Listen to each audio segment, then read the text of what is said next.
But I think it's going to be really exciting. And I think also what sets it apart from a regular job fair, there's going to be people there that are CEOs and founders of companies. So when do you have the chance to go talk to a CEO or a founder? It's so exciting just to learn from them and learn about what's happening in Buffalo. I'm Nate Benson, and this is Latitude. Jen Reed has spent the better part of 10 years in the recruitment and human resources areas of various companies. No one ever woke up and said, I want to be a recruiter someday. Right. But what I love about it is being able to really help people find jobs and make connections. And she's recently joined 43 North as the Director of Talent Strategy, helping the 43 North portfolio with all of their recruitment needs. This week on the podcast, Jen and I talk about what startup founders need to be on the lookout for when looking for new talent, how to improve your resume, and the upcoming JobCade. Jen, how are you today? I'm great. How are you? For those who don't know you, I'm good. For those who don't know you, give us the quick pitch of who you are and what you do. Okay, great. So my name is Jen Reed. I am a professional in talent acquisition and HR. So I help people with anything from HR labor relation issues to talent acquisition and recruitment strategy. So basically anything in that field.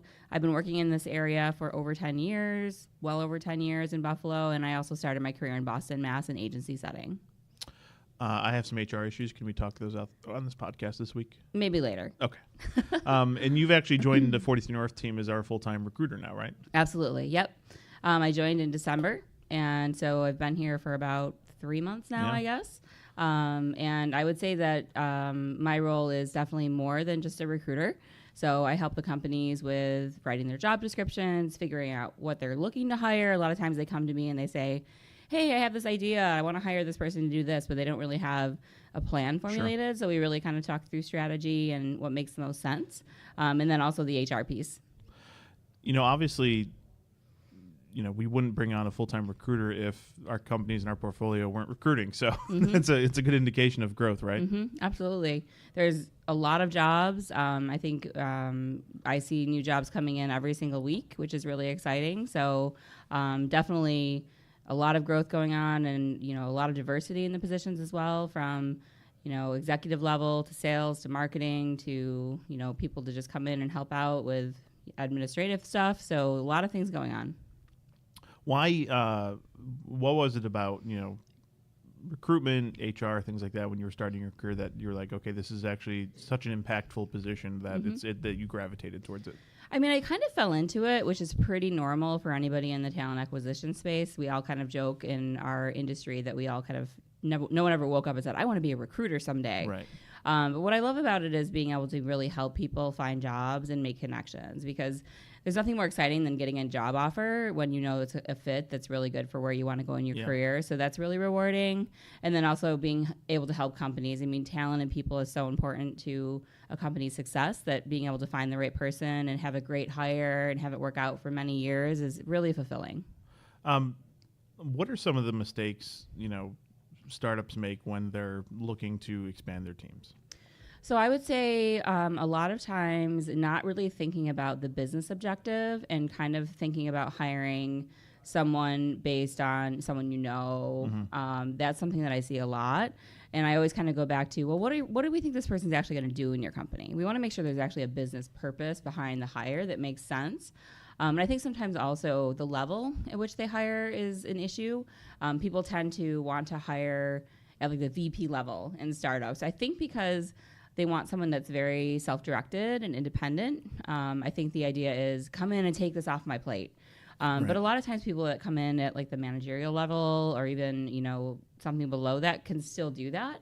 And so I always kind of encourage them to think about that and then think about promotional opportunities down the road instead of just bringing somebody in at such a high level in the beginning. Startups also think, obviously they have long-term visions, but they're also, it's a day-to-day kind of grind. And 1 week you might not need something, and then a week later it's like, oh my God, I need this person, I got to fill this role. But that actually might not be, from a strategic standpoint, the best decision to make for long-term growth, right? Yeah, you have to really think about number of hours per week that the person is going to have work to do, and then how long the position is going to last. And I think it also goes into that bullet point that we all see in the job description and anything else that's required. I always encourage when people talk to candidates at a startup to make sure that they understand that the role may morph and evolve. A lot of times something that you thought was going to be a full-time role in, first 3 to 6 months is maybe not going to be the same role that you need in the next 6 to 12 month window. And usually people that like startup life are pretty adaptable and flexible and okay with that, as long as it's not a total 180 from what they're doing in their career. What are some of the things that, startup founders, because there are certainly services that can help recruit and kind of take that off the plate, but there's so many, startups that I see that try to take that on themselves. So what are some of the things, founders should be looking for from a candidate? Because obviously any candidate's not going to have the same passion for the company that the founder is going to, and that's a pretty universal theme. Founders being disgruntled that their employees aren't as dedicated as they are. That's never going to be the case. Right. So what should they be looking for in, let's say, if they're looking for a director of content or a director of operations? I think regardless of the skill that they're looking for outside of the actual function of the role, you really need to look for two things. So one is adaptability.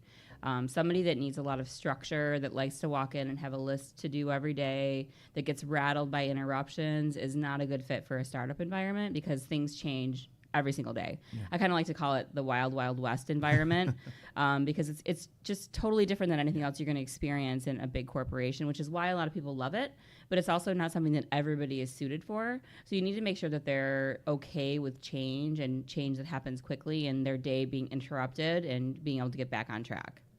A second thing I would say is risk tolerance.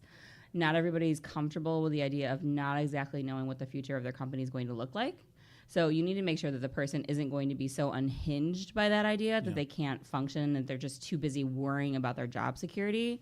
And I think, in Buffalo, there's a lot of tendency to have a strong loyalty to your company. So we see people that come out of companies where they've been there for 10, 15 years, and they think just because the company's been around forever that it's stable, but that's not really the case because big companies have restructurings all the time, layoffs all the time. So I think just educating people is a great way to kind of get past that, but you just have to be able to tell if they have a natural willingness to be able to take a little bit of a risk in their life.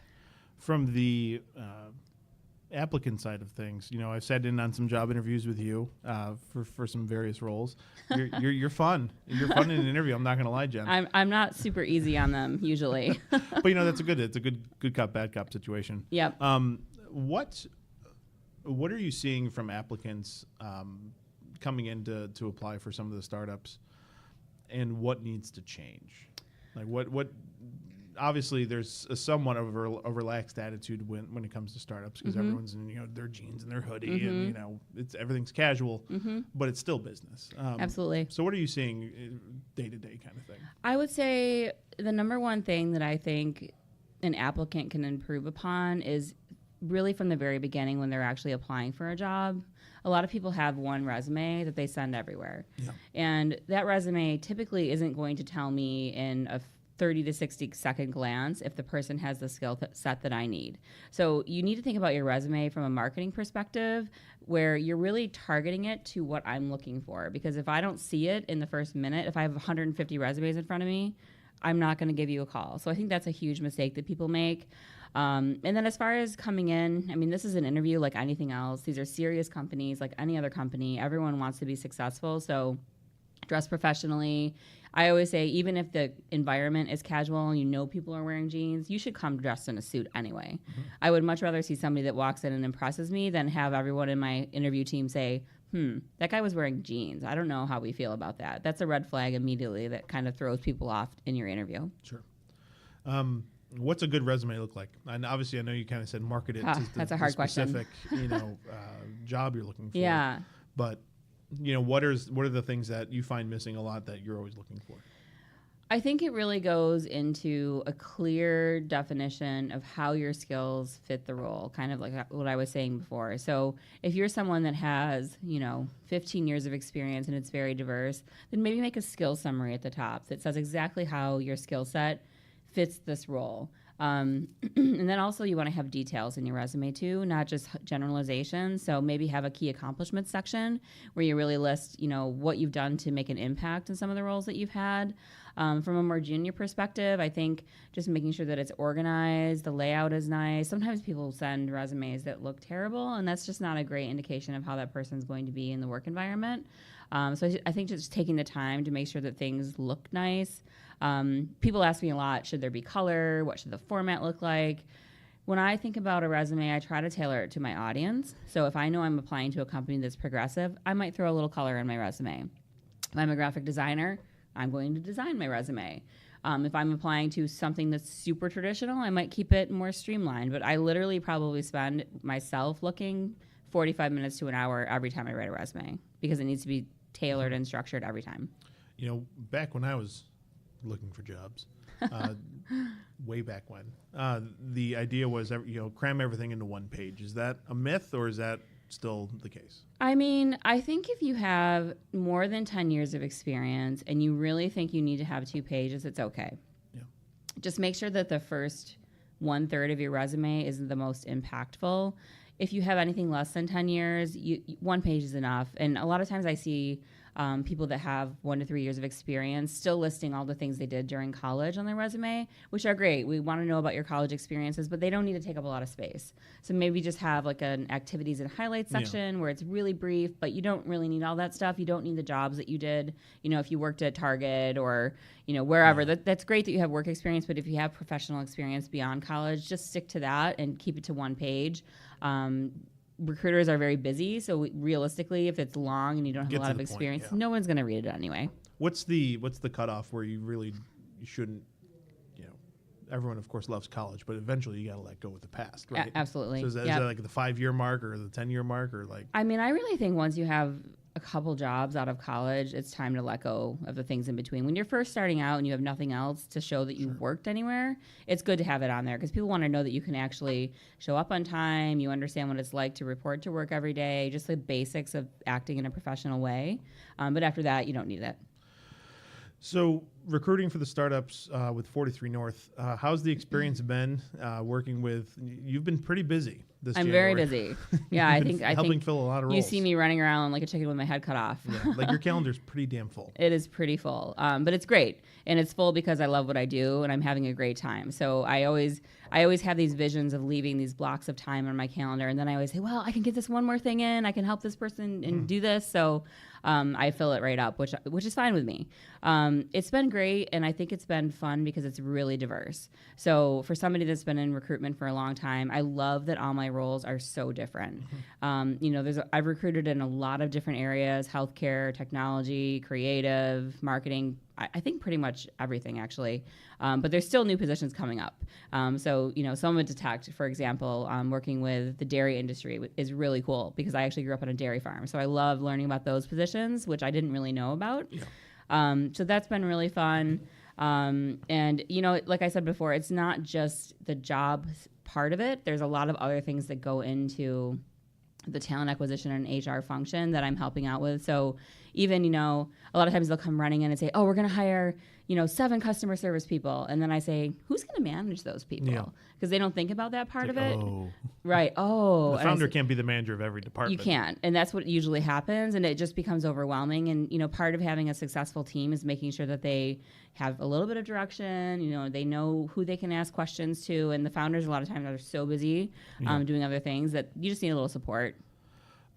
Shifting gears, in about 3 weeks now, Thursday, March 7th, we have our inaugural JobCade. JobCade. Tell us what JobCade is.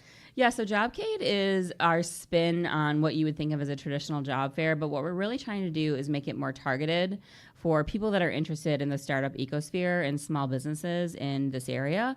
So the job fair is companies that fit into that theme, and we're also having some great initiatives there for people that are just looking for jobs. So we're having a Ask the Expert table where we have some great talent acquisition people coming in from a couple of the bigger firms in the area to give advice on resumes, what to look for in a resume, how to interview, just basic career advice, or even if you're a career changer, how do I get into my next career? So I think that's great. And we're also doing a photo booth to do headshots for LinkedIn. So I think that's awesome because a lot of people have really goofy photos on LinkedIn. Yeah. And it's very standard practice now when you get a resume to Google the person and look at their LinkedIn. Yeah. So you should have a great LinkedIn profile. It doesn't have to be really long or anything. It just has to be put together and thought out. It's funny. I didn't realize the importance of LinkedIn. I came from the TV world, and LinkedIn just wasn't a thing that we did for like sourcing. And now looking back, it's like, wow, I should have been using it a lot more. But like on a daily basis now, like that's part of my everyday Absolutely. checking of things, right? LinkedIn is huge. I mean, it's a great way to connect with people. It's a great way to learn about jobs that are job openings in your community, and even events that aren't necessarily just job openings or what's happening with companies. So, I think if you aren't on LinkedIn, definitely get on LinkedIn, connect with people. Spruce up that profile a little bit. Yeah, and it's a great way too if you're super interested in a company and you've applied a million times but you've never gotten through. If you send a nice email to somebody, it needs to be targeted though. Yeah. Don't send an email that says, "Hey, I this is my skill set. Do you have any jobs for me?" Me too. I don't respond to those. Yeah, but if somebody sends me an email that says, "Hey, I saw that you have this marketing job available. I am a fit for this role for 3 reasons. I love your company for 3 reasons." Yeah. I'm going to probably respond. Well, I will respond to that person because that person took some time to think it out. Back to JobCade. Yep. So you've been helping organize, all the vendors who are going to be tabling the event. We've got some great partners, like you said, Ignite Buffalo, 43 North, BNMC, and ACV Auctions are kind of the big 4. But we have over 200 job openings you're looking to fill, right? We do. And we actually are right now just over 30 companies. I think we're going to probably get closer to 40 because we've been getting some requests in every day, which is really exciting. Really, really diverse. So, there's companies in financial, there's a bakery, there really is a dance studio. It's so diverse that I think it's going to be really exciting. And I think also what sets it apart from a regular job fair, there's going to be people there that are CEOs and founders of companies. So when do you have the chance to go talk to a CEO or a founder? It's so exciting just to learn from them and learn about what's happening in Buffalo. Like you said, a wide range of jobs. So this is really something, if you're just curious about the startup ecosystem or even small businesses, because we have some small businesses from Ignite Buffalo tabling as well. If you're just looking for a change in your life, this is probably something you just come and check out, right? Absolutely. We're definitely setting it up as a networking opportunity. So we want people to kind of walk around, chat with each other, learn about, the businesses that are there, but also everyone that comes can talk to each other, all the job seekers. Maybe you'll meet somebody that's in a similar profession as you, or maybe you'll meet somebody that is in a profession that you want to be in, and you can talk to them about how they got there. So I think there's a lot of different opportunities for people, and it's a great event that I think people will really benefit from. When I was looking at the job openings, I really was blown away. Like you said, you have everything from dancer, choreographer to optical engineer, and there's literally everything in between. It's crazy. It's really, really exciting. And when I started accumulating the list, it was really outstanding to see the different diversity that was coming in from the jobs. So what are the details? Like I said, it's Thursday, March 7th. Where? Thursday, March 7th, 500 Seneca. 3 to 7, so you can come anytime in between. I would recommend coming early, but it probably will get really busy towards the end of the day. But come, stay for the whole event. There's a happy hour afterwards, so I think it'll be a lot of fun. The Ask the Experts table, should I be bringing tons of copies of my resume, obviously for the tables, but is that also something that those experts are going to be able to help me, like, hey, this is garbage? Yeah, they will. They will. And if I know the people that are going to be at those tables, and they will be honest about it, which I think is what people need when they're looking for advice on their resume. So I would say, treat this like a professional event. Dress nicely, bring resumes, come prepared to have good conversations, but also treat it as a networking event. The people that show up dressed for success are going to have more luck than the people that don't. Yeah. What's exciting about an event like this? I think what's exciting about it is, I've been to, I don't even know how many job fairs, and what I think is exciting about it is we're really trying to make this fun. We're trying to make it a networking opportunity. We're trying to make it an opportunity for learning. So I think that kind of sets it apart, where a lot of times job fairs, I think people even feel nervous kind of walking up to the table. It can be very daunting. So I think just creating this atmosphere of really communicating and open conversation will help people to feel more comfortable. And I think it's very different. I don't know there probably are, but I don't think that we've had a job fair in this area that's been dedicated to startup and small business. So I think it's just a unique thing that's really exciting for Buffalo.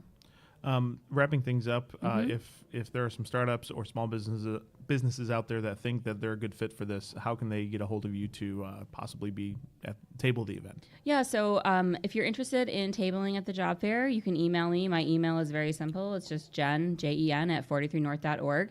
And love to strike up a conversation, learn a little bit about your business, and see if it makes sense. And there are a few spots available. Like you said, we're around 30 right now, so we got about 10 slots. 10, probably less if I had to guess now. I would say closer to 6 to 7. So could be yeah, less. So there aren't many. So I would say if you're interested, definitely get in touch very soon. And one thing I forgot to mention also is this opportunity is great for students. We have a lot of internships available. So students at the local colleges should come, and they can learn about internship opportunities for the summer. Well, Jen, thanks for swinging by the podcast. No problem. Thanks, Nate. I know I podcast sniped you on You your did. calendar this morning. That's okay. It's been fun. But thanks again for joining the team. Thanks for helping out all the portfolio companies with all their recruitment needs. I know there's been some great success stories already, and the room is filling up with new jobs, which is what we like to see. It's been a blast, and I'm looking forward to the next couple of years or however many years that it happens. Thanks for coming on. Talk Thank to you soon. Yep. I want to thank Jen for joining us on the podcast this week. If you want to join us on Thursday, March 7th, 3 to 7 p.m. at 500 Seneca for the inaugural JobCade, we still have a few slots available to table the event. Shoot Jen an email, jen@43north.org, and talk to her about any possibilities you might have at tabling the event.